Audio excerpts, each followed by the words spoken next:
faire les tambours à Bollard. Je ne sais pas comment commencer. J'ai beaucoup trop de choses à dire là.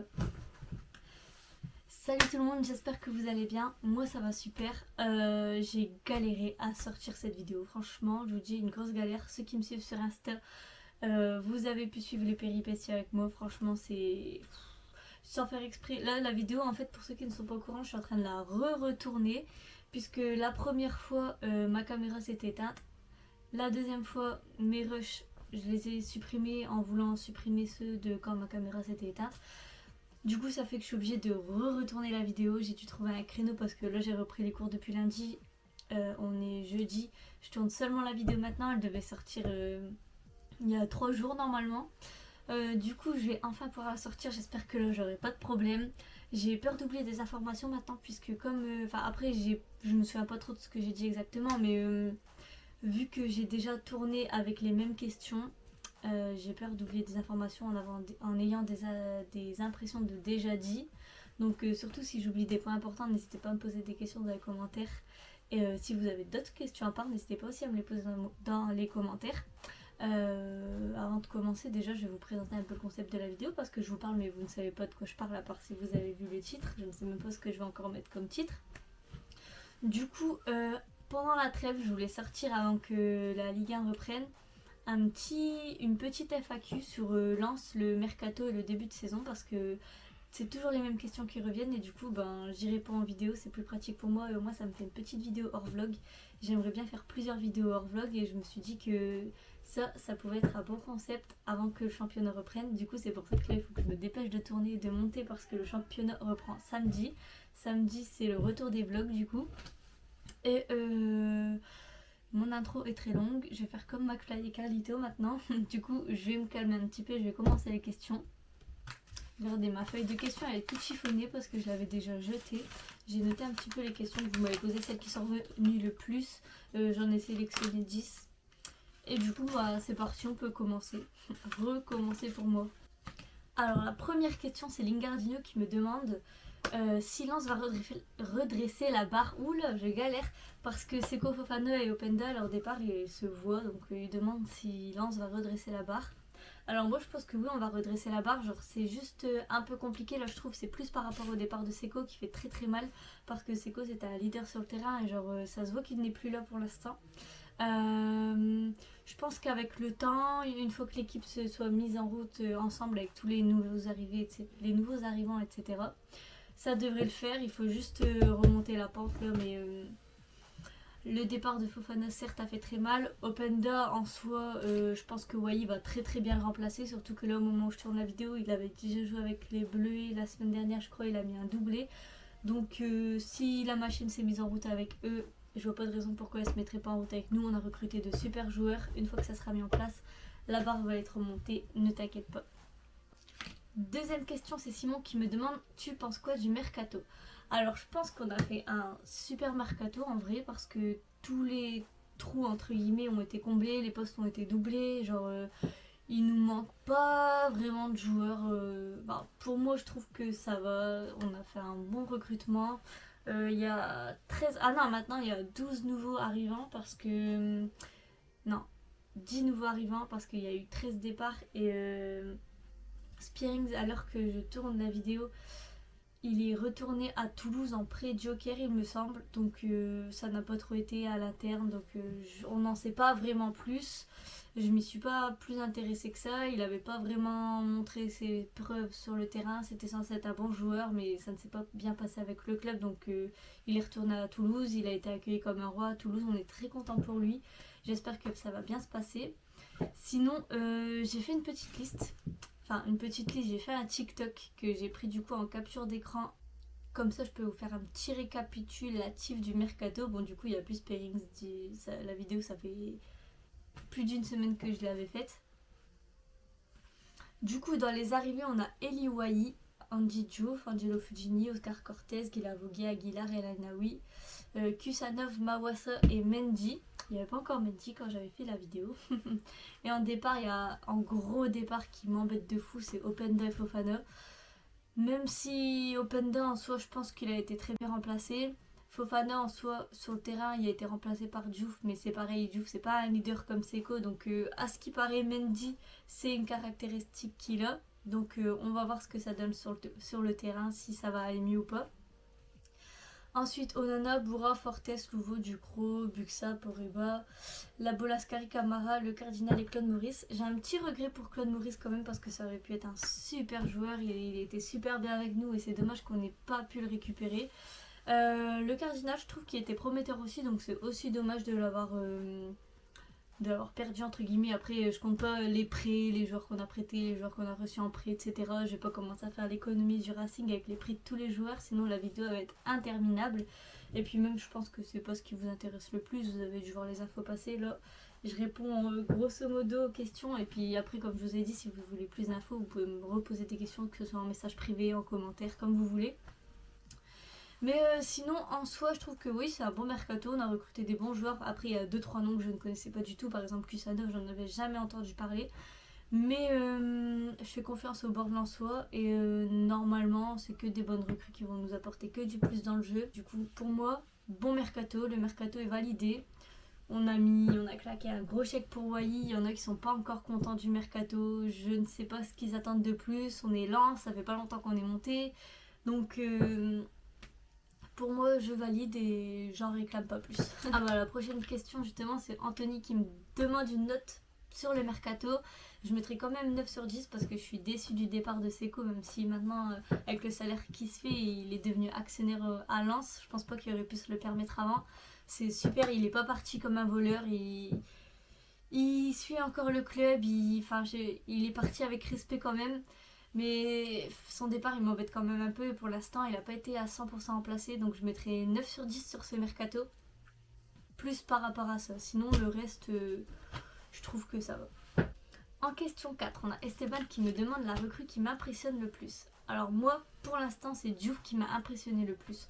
J'ai trouvé excellent sur le terrain, c'est un super joueur. Donc pour l'instant je vais dire que c'est lui qui m'a le plus impressionné. Mais après, normalement, toutes les recrues sont bonnes. Après, avec les matchs qu'on a fait, les premiers matchs qu'on a fait, je peux pas encore dire ouais, lui c'est un super extra joueur, lui il est moins bon, etc. Puisque en soi, c'est toute l'équipe qui n'a pas été forcément au top sur les premiers matchs, sauf qu'on traîne, de toute façon, on va en revenir après. Mais pour l'instant, c'est Diouf qui m'a le plus impressionné. Il a pas vraiment fait de mauvais matchs pour le moment, donc je vais dire lui. Pour la prochaine question, Clara me demande est-ce que tu penses que Lens va finir dans les 3 premiers cette saison ? Alors honnêtement non, je ne pense pas du tout qu'on finira dans les 3 premiers cette saison. Et en soi ça ne me dérange pas en sachant d'où on vient et je sais qu'on refera jamais, enfin peut-être pas jamais mais pas cette saison en tout cas, une aussi bonne saison que la saison dernière qui était exceptionnelle. Moi je nous verrais bien 5-6e, voire maximum 8e. Et ça m'irait très très bien sachant qu'on joue la Ligue des Champions à côté et ça va être compliqué d'enchaîner avec une équipe qui n'a pas l'habitude. Donc je pense que franchement si on arrive à accrocher une 5e place et jouer la Conference League ça serait super bien. Mais même si on est 2 ou 3 places en dessous ça m'irait tant qu'on fait quand même une bonne saison, qu'on a des guerriers sur le terrain et qu'on ne fait pas 0 points en Ligue des Champions, ça me va. Alors justement on a Gaëtan qui me demande si je ne suis pas trop inquiète pour cette saison avec le début de saison qu'on fait. Alors en vrai moi je suis pas inquiète du tout parce que pour l'instant on a quand même joué 3 grosses équipes. En fait le calendrier était pas vraiment facile donc on pouvait pas non plus faire 12 sur 12 sur les premiers matchs. Même si 1 point c'est très peu et je ne m'attendais pas du tout à ça. Par contre si on perd les 2 prochains matchs contre Metz et Toulouse là vraiment je vais commencer à m'inquiéter. Mais pour l'instant je vais me dire que... je vais reparler des matchs après parce que j'ai une question sur les matchs après. Mais pour l'instant je ne suis pas inquiète. Alors justement la prochaine question c'est Lola qui me demande ma réaction sur les premiers matchs. Donc on a d'abord le premier match face à Brest qui n'est pas un match exceptionnel mais qui aurait pu amener à un meilleur résultat et je pense que l'arbitrage en est pour beaucoup. Maintenant on va pas remettre tout le temps la faute sur l'arbitre parce que si c'est ça on va le remettre à tous les matchs parce que c'est très très rare de voir un match bien arbitré en Ligue 1. Je ne parle pas que pour Lens. L'arbitrage en Ligue 1 je le trouve mauvais, après il n'y a pas forcément qu'en Ligue 1 mais on va pas non plus du coup tout le temps remettre la faute sur l'arbitre, il faut aussi savoir jouer derrière, savoir passer au-dessus de ça et je pense qu'on aurait pu faire justement la différence pour passer au-dessus de ça mais on l'a pas fait non plus donc le match à Brest j'ai été un peu déçue Mais à côté, j'ai quand même vu l'arbitrage qui était médiocre et du coup, je ne sais pas comment réagir à ce match. J'étais assez énervée, mais plus par rapport à l'arbitrage que par rapport au contenu du match. Après, il faut se dire, c'est aussi le premier match, le temps que l'équipe se mette en place, etc. Donc, on va passer au prochain match parce que ce match-là, je sais pas si vraiment je le compte. Même si dans le classement, il compte malheureusement. Ensuite, le match face à Rennes, où franchement, on fait match nul, mais on fait un très bon match. Les deux équipes en vrai méritent le nul, on aurait pu gagner, Rennes aurait pu gagner. En vrai, je trouve que c'était franchement un beau match. C'est dommage, on aurait pu quand même récupérer les 3 points, mais on ne l'a pas fait. Mais c'est pas un match à critiquer dans le sens où on a quand même bien joué, comme je l'ai déjà dit, je vais pas me répéter, il n'y a pas forcément grand chose à dire sur ce match non plus. Mais c'est un match à retenir parce que c'était le meilleur match qu'on a fait pour l'instant depuis le début de saison. On a proposé du jeu et ça c'était quand même plaisant à voir. Ensuite on a Paris. Paris, c'était le jour de mon anniversaire. Comment ne pas oublier ce match? J'étais déçue en vrai dans le fond parce qu'on aurait pu quand même faire un meilleur résultat, je trouve. On n'a pas fait un mauvais match, mais bon, en face après il faut se dire que c'est aussi Paris. Paris qui fait un très bon début de saison, à part les 2 matchs nuls. Leur dernier match, ils étaient bien quand même. Il faut se dire aussi c'est une équipe qui va réussir à mettre des gros scores cette saison. Et en soi, le jeu il était pas mauvais du tout. On s'est trouvé à un moment, ils en ont profité, ils ont marqué. C'est des choses qui payent contre des équipes comme ça. Donc c'est des matchs où on va se rendre compte de nos erreurs pour les améliorer. Donc en soi c'est pas mal de commencer avec des grosses équipes comme ça. Maintenant il va falloir essayer de pas laisser de trous sur le prochain match, surtout en Ligue des Champions, parce que sinon on va se prendre des branlées quoi. Pour finir, on a le match face à Monaco. Là par contre il y a zéro excuse, on était nul. Il n'y a pas de mots, il n'y avait pas d'envie. Franchement, c'était même pas plaisant à voir ce match. Ça faisait mal au cœur de regarder jusqu'à la fin, mais bon, après, quand on aime, on regarde jusqu'au bout. Et de toute façon, j'ai connu pire, alors c'est pas un match comme ça qui va me faire arrêter de regarder. Point positif sur ce match, c'était Ayanda Sishuba. Franchement, c'est un putain d'espoir pour le club. Il va s'améliorer, il va claquer des buts. J'en suis sûre qu'il va cartonner avec Lens et j'ai hâte de le voir. J'espère qu'il partira pas tout de suite et qu'il restera au club. Et ensuite, un point positif encore, le public exceptionnel encore une fois. De toute façon, à Lens, peu importe où ils vont, peu importe le score, ce sera toujours exceptionnel. À la fin, à la télé, on a entendu, je ne savais pas que c'était parce qu'ils simulaient des buts, mais on les a entendus gueuler comme des malades. On se demandait pourquoi au début, et à la télé, ça a donné un rendu de fou. Donc franchement, pour l'instant, malheureusement, je peux pas encore faire tous les déplacements, mais j'ai hâte de faire partie de ça et de pouvoir faire le plus de déplacements possible. Prochaine question, c'est Hugo qui me demande: penses-tu que Lens sera européen la saison prochaine? Alors le penser, je sais pas si je pense qu'on le sera réellement. Je sais que c'est possible parce qu'en soi 5ème avec l'effectif qu'on a, malgré qu'on va jouer la Ligue des Champions à côté, je sais que c'est possible en Ligue 1. Maintenant, est-ce que ça va se faire? Je sais pas. En fait, il faudra d'abord voir comment ça va se passer avec l'enchaînement Ligue des Champions et championnat.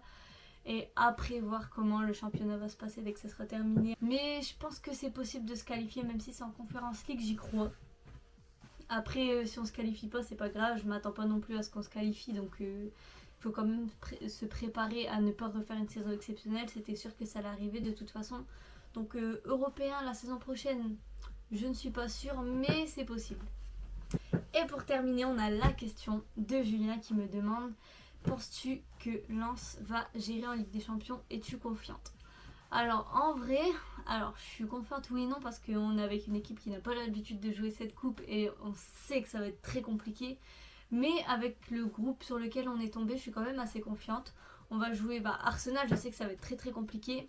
Eindhoven, les 3 matchs vont être très très compliqués de toute façon, mais on sait déjà les équipes qui sont plus ou moins abordables. Donc Arsenal, franchement, si on gagne là-bas, je serais super contente. Je sais que c'est le moins probable, le match le moins probable où on pourrait gagner. Ensuite, je pense que je mettrai Eindhoven deuxième parce que ils vont être compliqués à jouer, mais je sais que c'est possible de faire un résultat là-bas. Et pour moi, je pense que le match le moins compliqué des 3, ça sera Séville, parce que je vois leur début de saison aussi. Je ne regarde pas les matchs, mais j'ai vu le classement et ils font un moins bon début de saison que nous. Après, je ne sais pas qui ils ont joué, j'ai pas pensé à regarder le calendrier, mais ils sont derniers avec 0 points. Donc je me dis qu'ils ont fait un pire début de saison que nous. Donc ils sont encore plus abordables que les autres. Peut-être j'ai dit de la merde, mais moi c'est comme ça que je pense. Maintenant les 3 matchs vont être compliqués. J'aimerais bien quand même qu'on finisse au moins 3e et pas dernier. Si je devrais faire un classement, ça serait Arsenal, Eindhoven ou nous. Eindhoven ou nous encore en 2e ou 3e. En fait ça va jouer entre nous deux, et 4e je mettrai Séville. Mais ça après c'est pareil, je parle en tant que supporter lensoise. Du coup peut-être je suis pas objective et on va se faire éclater. Ou alors peut-être qu'on va créer la surprise et qu'on va finir premier ou 2e. Ça on verra bien, mais moi je suis confiante. Je pense pas non plus qu'on repartira avec 0 points, même si malheureusement on finit dernier. Je pense qu'on va quand même réussir à gratter 1 point ou 2 ou 3, on verra bien. Ça serait bien au moins de faire une victoire, un match nul pour pas non plus dire de repartir sans rien. Mais en tout cas c'est une belle expérience qu'il va falloir vivre à fond. Et si on peut arriver le plus loin possible, ça serait extraordinaire. Alors voilà, c'est la fin de cette vidéo. J'espère que je n'aurai pas de galère et que j'arriverai à la monter. J'espère qu'elle vous aura plu également. Moi je kiffe faire des tournages comme ça, poser la caméra, parler. C'est être tout simple en fait, pas faire des trucs de fou. Après je sais que je peux pas non plus faire des trucs de fou. Mais j'aime bien ce genre de vidéo. Donc si ça vous plaît, n'hésitez pas à me le dire. Si vous avez d'autres idées que vous aimeriez voir sur la chaîne, n'hésitez pas à me le dire. Si vous avez d'autres questions, comme je vous l'ai déjà dit, n'hésitez pas à me le demander. Nous du coup je comptais faire un live entre deux avec des tier lists sur la Ligue 1, les maillots, etc. Mais j'aurai pas le temps parce que dans 2 jours c'est déjà le vlog lance-messe. Du coup je ferai ça peut-être la semaine prochaine ou dès que j'ai le temps, parce que maintenant franchement avec les cours je peux rien prévoir en avance. On se retrouve du coup ce week-end pour lance-messe. Et puis bonne saison à tous et à toutes. Salut!